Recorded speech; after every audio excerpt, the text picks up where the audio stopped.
나르시시스트는 당당하고 자신감 넘쳐 보이지만 화려한 겉모습 이면에는 소심하고 연약한 자아감이 자리 잡고 있습니다.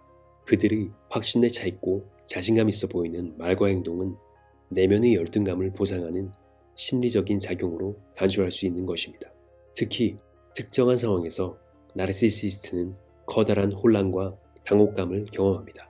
그러한 상황들은 심리적인 방어 기제와 연결되어 있어서 그들의 취약한 내면을 강렬하게 자극하기 때문입니다.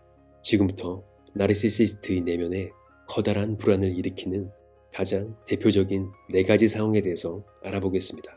영상을 시청하시기 전에 아직 제 채널을 구독하지 않으셨다면 구독과 좋아요 부탁드릴게요.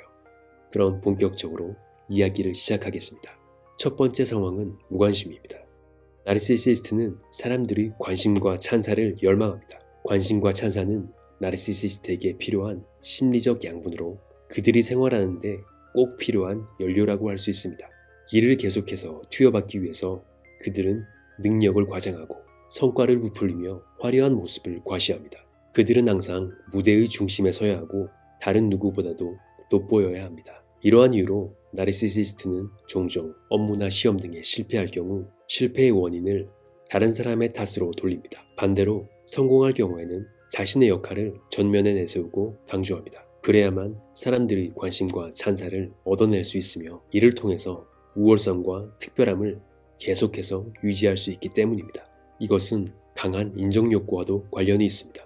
그럴 수밖에 없는 것이 나르시시스트는 자존감이 낮으며 이 때문에 스스로의 가치를 자기 자신이 아니라 타인의 반응으로부터 확인하기 때문입니다. 따라서 사람들의 관심을 잃어버리는 것은 자신이 특별한 존재가 아니라는 절대로 마주하고 싶지 않은 사실을 직면해야 하는 사건이 되는 것입니다. 나르시시스트는 동료, 친구, 자녀, 배우자, 주변 사람들 등 자신이 속해 있는 그룹에 자신보다 뛰어난 사람이 있는 경우 강렬한 질투심을 드러내기도 합니다. 자신을 비추던 스팟라이트가 더 나은 사람에게로 옮겨갈 때 사람들의 관심도 함께 떠나가니까요. 그들의 질투심은 너무나 강렬해서 때로는 이성을 잃어버린 것처럼 보이기도 합니다. 특히 주변 사람들이 나르시시스트보다 경쟁자를 더욱 뛰어나다고 평가할 때 그들의 내면은 무서운 불처럼 활활 타오릅니다. 비교를 통해서 평가절하를 당하는 것은 나르시시스트에게 굉장히 고통스러운 일입니다. 내면 깊숙이 감춰두었던 불안감이 수면 위로 적나라하게 드러나는 순간이기 때문입니다. 이러한 상황은 그들을 한없이 보잘것없는 존재로 느껴지게 합니다. 나르시시스트를 상대하는 방법으로 주로 언급되는 것이 침묵과 무관심이라는 것을 시청자분들께서는 이미 잘 알고 계실 것입니다. 이러한 전략은 큰 틀에서 나르시시스트에게 투여했던 관심을 중단하는 것이라고 할 수 있습니다. 두 번째는 바보처럼 보이거나 웃음거리가 되는 것입니다. 나르시시스트에게는 자신의 모습이 다른 사람들에게 어떻게 보이는지가 매우 중요합니다. 그들은 타인의 찬사와 관심을 통해서 자신이 특별하고 대단하다는 존재감을 공급받을 수 있기 때문입니다. 그래서 사람들 앞에서 카리스마 있고 당당한 모습을 보이기 위해서 많은 신경을 씁니다. 이 때문에 겉으로는 자신감이 넘치고 대인배처럼 보이기도 합니다.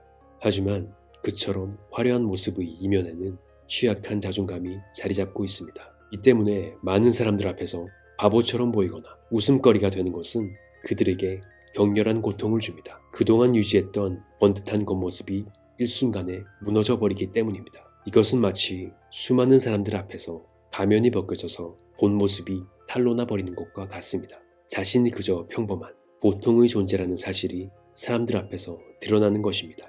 자신이 우월하고 특별한 존재라는 환상이 송두리째 무너져 내리는 것이죠. 환상이 무너진 자리에 남은 것은 그렇게나 숨겨왔던 강렬한 수치심입니다. 때로는 아주 작은 실수마저도 그들에게 매우 강한 충격을 줍니다. 그들의 내면에는 매우 위태롭고 불안정한 자아가 자리 잡고 있기 때문입니다. 세 번째는 비판이나 지적을 당하는 것입니다. 세상에 완전한 사람은 없습니다. 누구나 결점이 있고 부족한 부분이 있습니다. 따라서 지적을 당하는 것은 불쾌한 일이기는 합니다만 어쨌든 일상에서 자주 일어나는 일입니다. 그리고 우리는 비판을 더 나은 방향으로 나아갈 지렛대로 활용하기도 합니다.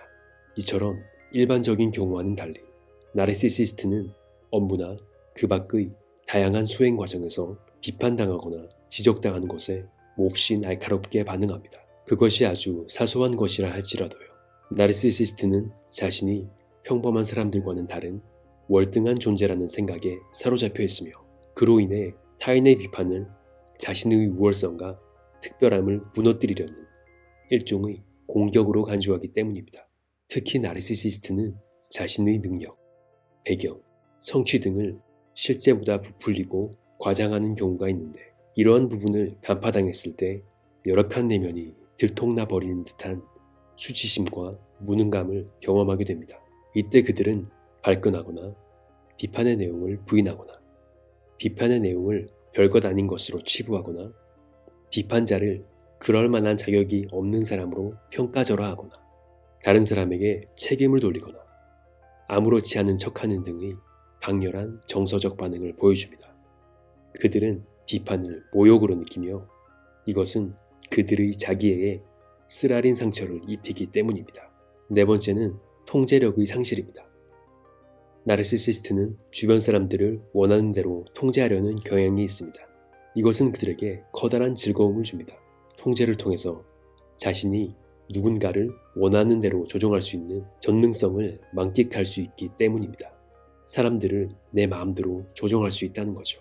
따라서 나르시시스트는 자신의 지배에 순응하던 인물이 저항하고 자신이 만든 게임에서 벗어나려고 할 경우에 당혹감을 느낍니다. 그럴 때 그들은 다양한 통제 전략을 이용하여 약해진 지배력을 되찾으려 합니다.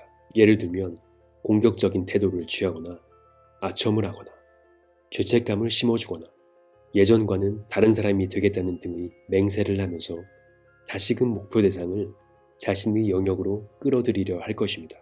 나르시시스트에게 통제력은 힘과 권력을 반영하는 중요한 요소이며 이를 상실할 경우 자신만만한 겉모습 뒤편에 숨겨진 연약한 본모습을 마주해야 하기 때문입니다.